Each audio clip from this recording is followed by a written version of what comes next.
Sziasztok! Ez itt az Önindító Vállalkozói Podcast.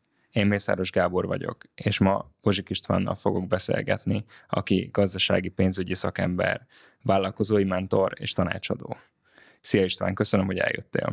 Szia Gábor, üdvözlöm a nézőket, hallgatókat, örülök, hogy itt lehetek veletek.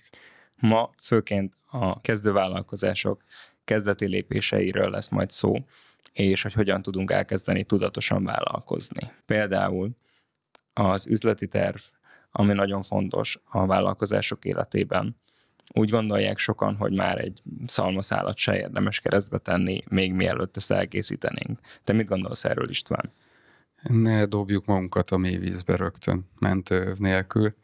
Az üzleti terv nagyon is fontos. Igazából segít az indulásban, és a későbbiekben is nagy hasznára válik a vállalkozásnak, nem csak mint egy folyamatos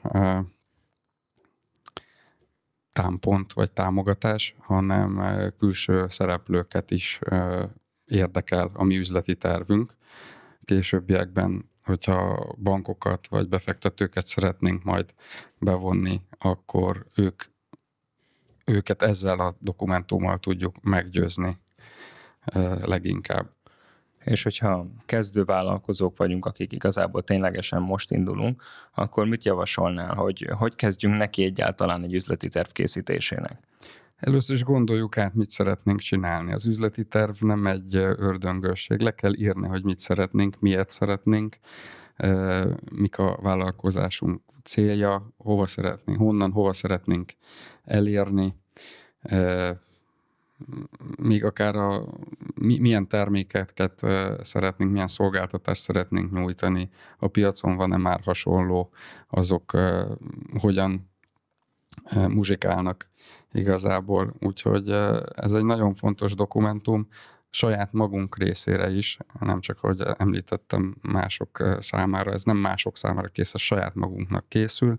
Ezzel alapozzuk meg, hogy mit szeretnénk értékesíteni, mennyiért szeretnénk értékesíteni, várhatóan milyen profitot tudunk ebből elérni, és nagyon fontos, ez egy terv, ez egy előzetes terv, ez folyamatosan nekünk egy útmutató lesz, azonban nem kell megijedni attól, hogyha a körülmények változnak, vagy ahogy belevágunk az üzletbe, a mi elgondolásunk változik, vagy nem azok a vevők jönnek, akikre számítottunk először, akkor egy kicsit aktualizáljuk ezt a tervet, ezt a dokumentumot, de mindig tudjuk, hogy honnan indultunk, és hova szeretnénk elérni, és finom hangolások folyamatosan lehetnek.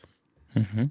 Tehát ez azt jelenti, hogy van egy olyan része az üzleti tervnek, ami rólunk szól, tehát hogy kik is vagyunk valójában, és hogy mit szeretnénk eladni, kinek szeretnénk azt eladni, illetve van egy olyan része, amikor megnézzük, hogy ki van jelenleg a piacon, milyen termékek, ahogy mondtad, ezek éppen hogy muzsikálnak, és ténylegesen profitábilisek-e.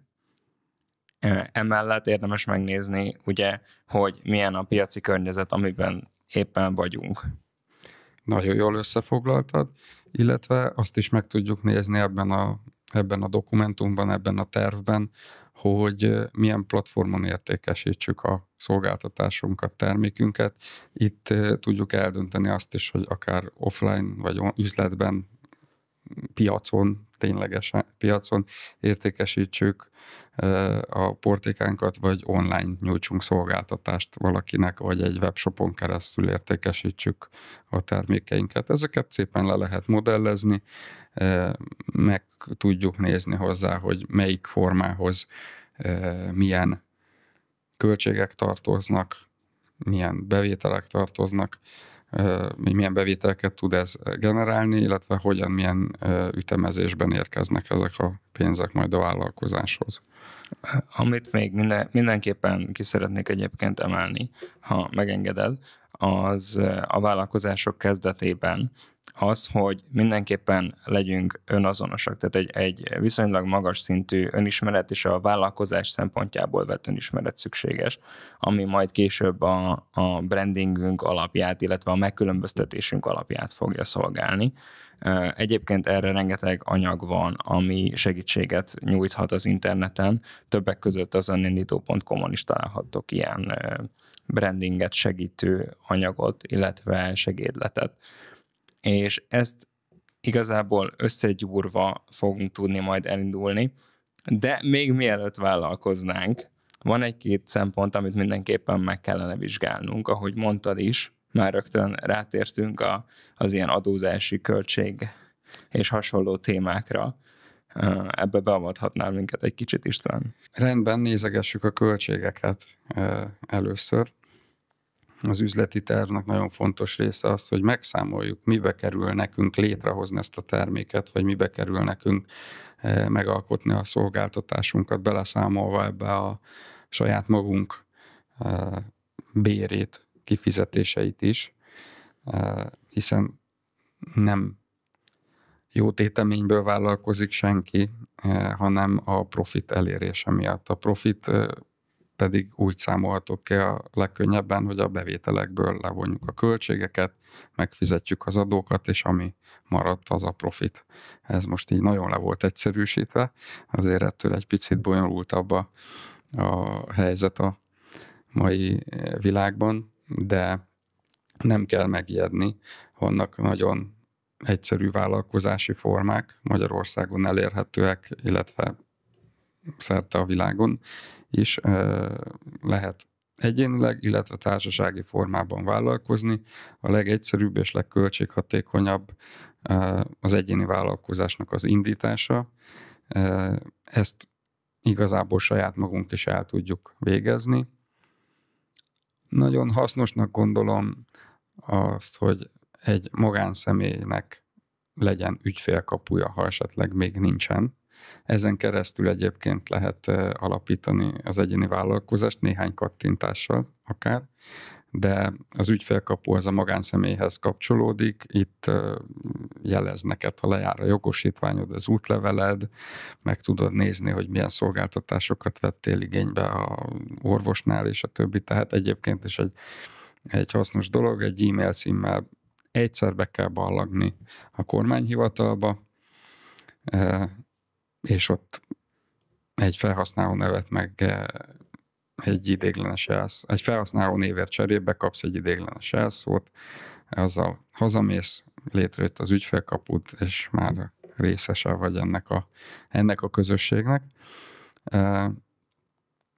Az előbb azt említettem, hogy egyéni vállalkozást alapítani egyszerű, ez valóban néhány kattintás, azonban, hogy hova kattintunk, meg miket választunk ki, az már azért meghatározza a jövőt igazából. Vannak olyan választások, amiket később nem, vagy csak akár egy év elteltével tudunk módosítani, és az idő alatt akár ez nekünk komoly pénzkiadást is jelenthet. Ezért már itt javaslom azt, hogy szakértő segítségét vegyük igénybe. Az önindító nagyon jó platform arra, hogy ezeket egyébként hivatalos helyen el nem érhető információkat egyben lássa egy vállalkozni vágyó, és ez komoly segítséget jelent az induláshoz.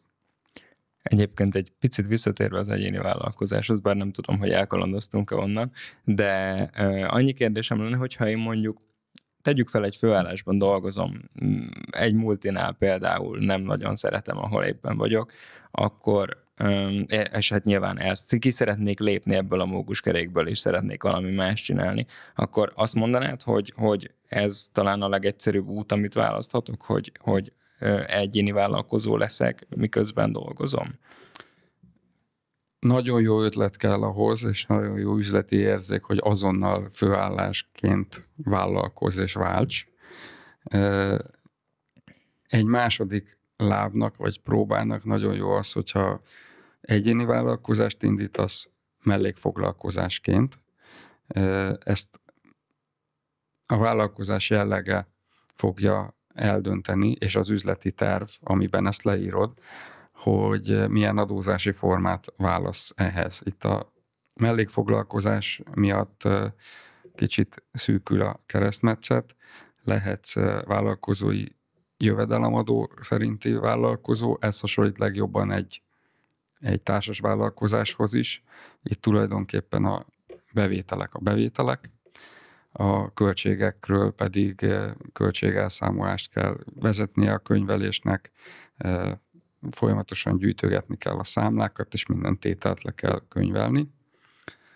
Azonban létezik egy általányadó nevű csodálatos adózási forma, ami leegyszerűsíti a vállalkozást. Igaz, itt elég szűk bevételi határokon belül tud mozogni a vállalkozó. És mi a helyzet a katával? Már most már egy kicsit ez ilyen szitok szó, de mi a helyzet ezzel? Mennyire használható ez még Magyarországon? A kata abszolút használható Magyarországon. Létezik ez az adózási forma Magyarországon. Egyéni vállalkozók vehetik igénybe, főállású egyéni vállalkozók.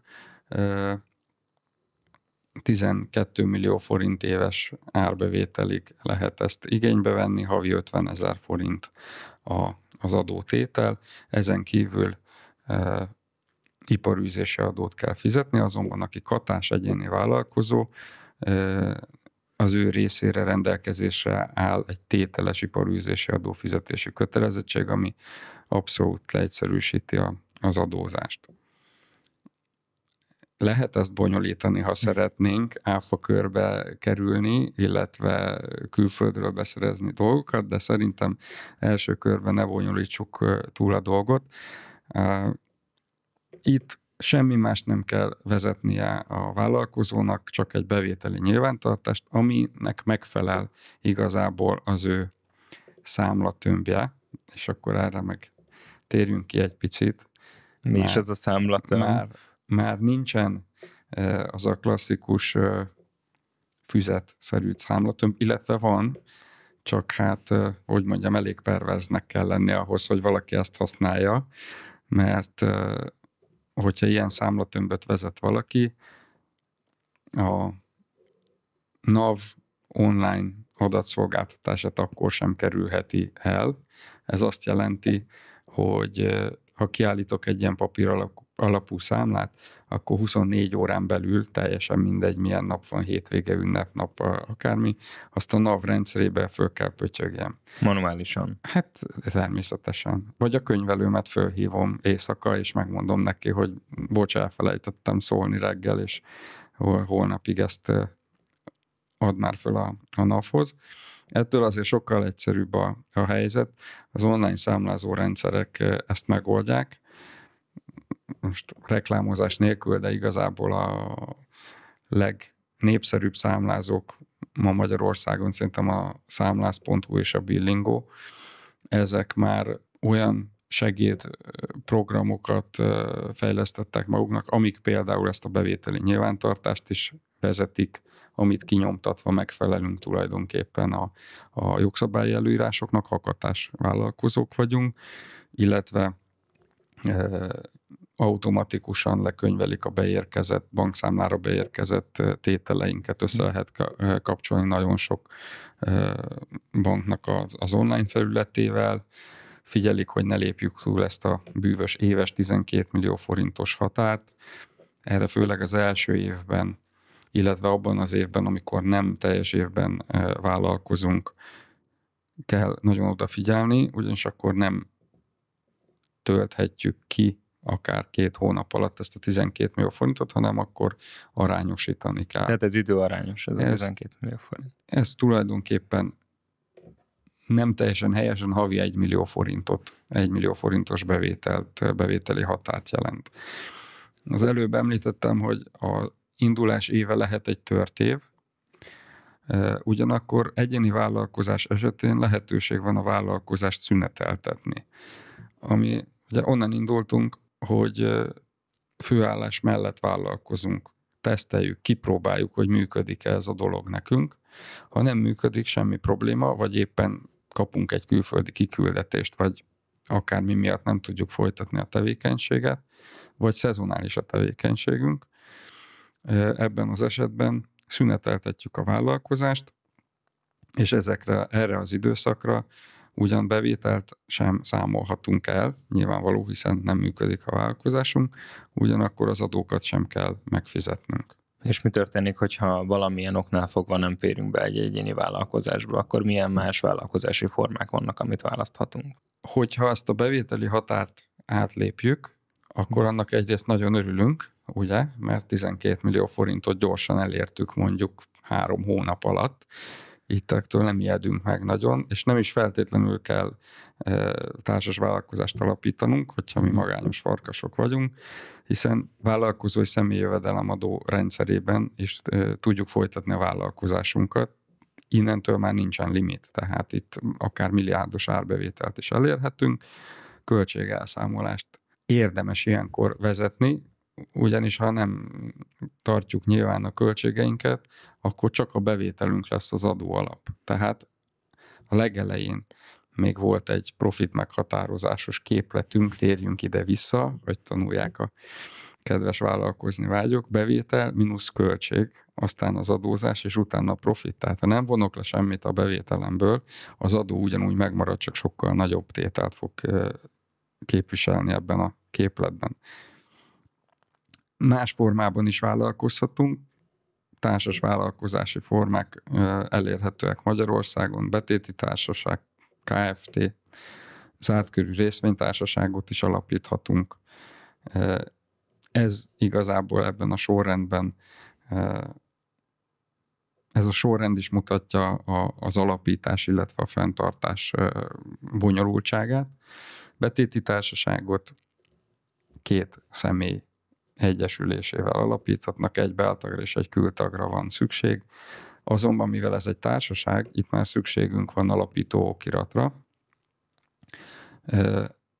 Amit azért nem javaslok kezdő vállalkozóknak megírni, itt az alapítás folyamatába így is úgy is ügyvédet kell bevonnunk. Egy cégjogászt érdemes ebbe a folyamatba bevonni, aki magát a jogi aktust is levezeti, beadja a papírokat majd a végén a cégbírósághoz, illetve megfogalmazza a tagok által lefektetett alapelveket, a szükséges kritériumoknak megfelelően.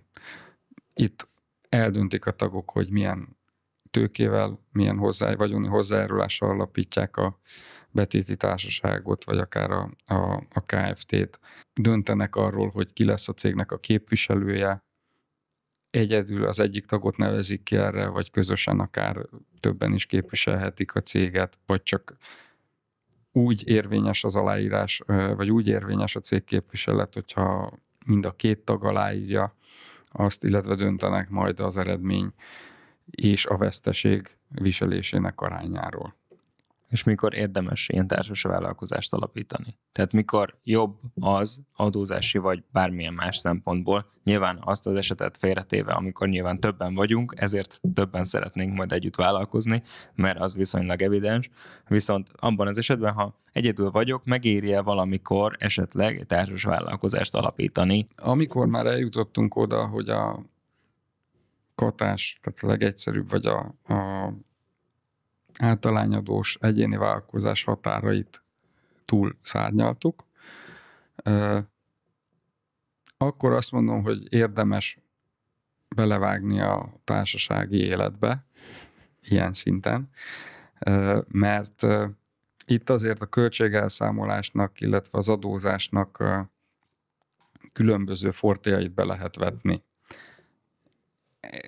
Itt is már több kötelezettségünk van, bankszámlát nyitni, az imént említettem az alapításhoz, illetve az időközbeni módosításokhoz kénytelenek vagyunk jogászt felkeresni, és az adózáshoz pedig egy jól képzett könyvelőt, olyan könyvelőt lehetőleg, akivel egy nyelvet beszélünk. Ez egy elég fontos téma, és azt gondolom, hogy elég kritikus is, mert azért a legtöbb vállalkozás, és nem csak kezdő vállalkozás életében a könyvelés egy egészen fontos dolog, hanem a legfontosabb, mert ugye a pénztárcánkban turkálunk, és én a személyes tapasztalatomból azt szűrtem le, hogy viszonylag nehéz megbízható partnereket, és különösen pénzügyi partnereket találni. Mit nézzünk meg egy könyvelőn, István? Mi az ami tényleg segít nekünk dönteni abban, hogy kit válasszunk? Hát, ha csak nem vagyunk számviteli szakemberek, akkor első blikre elég nehéz lesz megállapítani, hogy az a könyvelő egy jó szakember, vagy nem jó szakember. Feltételezzük, hogy jó a szakmájában. Itt is tudunk akár mint az éttermekről egy ilyen szakmai oldalon kommenteket olvasni, vagy a honlapján megnézni, illetve keressük föl, beszéljünk vele, nézzük meg, hogy milyen körülmények között dolgozik, egyedül dolgozik, csapatban dolgozik, egy komolyabb létszámú könyvelőiroda az, aki látja a feladatokat, de a legfontosabb tényleg az, hogy értsük azt, amit a könyvelő mond. Legyen türelmes hozzánk, ne gondolja evidenciának azt, amit ő tud. Könyvelés manapság már nagyon összetett feladat, tényleg hóközbe változnak az adó törvények, akár egy éven belül többször is. Ezeket mind le kell követni. Ez nem az ügyfél feladata. Természetesen nagyon jó, hogyha tájékozott az ügyfél. Nagyon jó, hogyha saját vállalkozását követi, nyilván tartja bevételeit, költségeit, odafigyel ezekre az ügyfél, de a könyvelőtől fog kérdezni. Nagyon fontos tehát az, hogy ne csak annyi legyen a könyvelési szerződésben, hogy mik az ügyfél kötelezettségei, mikorra kell pontosan leadni, és milyen bizonylatokat, hanem legyen az is benne, hogy mikor konzultálnak, mikorra készül el ezeknek a leadott anyagoknak a feldolgozása, a könyvelése, és azt értékelje ki a könyvelő. Tekintsen a jövőbe, nézze meg, hogy ez a vállalkozás a jelenlegi formájának a kereteit feszegeti-e már, túlszárnyalja-e már, és egy ilyen beszélgetést, mint amit mi most folytatunk, folytasson le a könyvelővel, úgy, hogy az ügyfél is megértse, hogy miről van szó. Tehát igazából a legfontosabb, hogyha jól értem, amellett, hogy nyilván jó szakember legyen, hogy egy nyelvet beszéljünk. Így van, ezt nagyon jól érted. Nem mindegy, hogy egyfős vagy többfős könyvelőirodával vagy könyvelővel dolgozunk. Úgy éreztem, hogy ez fontos, de miért is? Fontos ez, megtalálhatjuk még a legravaszabb róka könyvelőt, aki a saját szakmájának a legnagyobb tudora. Azonban, ha egyedül dolgozik valaki, és vele bármi történik, nem tudja senki helyettesíteni az ő feladatát, azonnal átvenni. Ezért ez az ügyfélem fog csattani mindenképpen. Fontos az, hogy egy jó csapatot lássunk, amikor megérkezünk a könyvelőhöz. Lássuk azt, hogy minden feladata helyén van. Amikor megérkezünk egy helyre, azt szerintem azonnal felismeri még egy olyan ember is, aki nem volt korábban könyvelőirodában, hogy itt profi szinten zajlik az ügyfélfogadás, látja azt, hogy rendezettek az iratok a háttérben, vagy akár nem lát iratokat a háttérben, mert minden digitálisan van feldolgozva. Ez már egy jó hír, ez egy jó pont a könyvelésnek. Megkérdezhetjük azt a könyvelőirodában, hogy egy ember fog velünk foglalkozni, vagy különböző folyamatokat, a számlakönyveléseket, a járulékbevallásokat, a munkaügyi dolgokat más-más végzi. Mindegyiknek megvan az előnye. A legoptimálisabb az az, hogyha ezeket a folyamatokat ezekre specializálódott szakértők végzik, de van egy ember, aki nevezzük főkönyvelőnek, aki ezeket átfogja, és amikor az ügyféllel leül beszélgetni, akkor képbe van a vállalkozásunkkal. István, az imént említetted, hogyha kicsúszunk az egyéni vállalkozás vagy kata, illetve általányadó keretei közül, akkor érdemes a társasági életünket megkezdeni. De hogyan is tudjuk ezt megvalósítani? Céget alapítunk. Köszönöm. A technikai lépésekre vagy kíváncsi, az előbb említettem, jogászt föl kell keresnünk. A társasági életre visszatérve még egy fontos kiegészítés, ha mi mindenképpen saját magunk szeretnénk vállalkozni, lehetőség van egy furcsa társasági formára, az az egyszemélyes Kft. Korlátolt felelősségű társaság, mégis egy személy van benne. Ugyanazok a adózási könyviteli előnyök megilletik ezt a társasági formát, mint a normál Kft-t, mégis egy tagja van. Visszatérve a technikai lépésekre, mielőtt fölkeressük az ügyvédet, találjunk egy jó nevet a vállalkozásunknak. Lehetőleg fejezze ki azt, amivel foglalkozunk, ne legyen még egy ilyen, ezt le tudjuk ellenőrizni a e-cégjegyzék.hu oldalon, ez a magyar vállalkozások, Magyarországon bejegyzett vállalkozások közhiteles tára. 3 karakter eltérést enged a cégbíróság összesen, tehát ha már van egy hasonló név ahhoz, amit mi kitaláltunk, számoljuk meg, hogy 3 karakter eltérés legalább legyen a 2 név között, de egyébként én azt javaslom, hogy ilyenkor gondoljuk újra a nevünket. Tehát nem is lehet, tehát jogilag sem lehet ugyanaz a név. Vissza fogja dobni a cégbíróság. És akkor kezdheti előről az ügyvéd egyébként a munkáját, mert hogy az alapítókiratban többször meg fog jelenni a cégnek az elnevezése. Tehát vannak teendők, még mielőtt jogászhoz vagy egy egyéb szakértőhöz fordulnánk, azért vannak olyan teendők, amit mi magunknak kell, hogy elvégezzünk. Hát a jogász is kitalálhat helyettünk cégnevet, de nem biztos, hogy egy latin elnevezés megfelelő lesz. Gondoljunk bele, amikor majd számlát kérünk,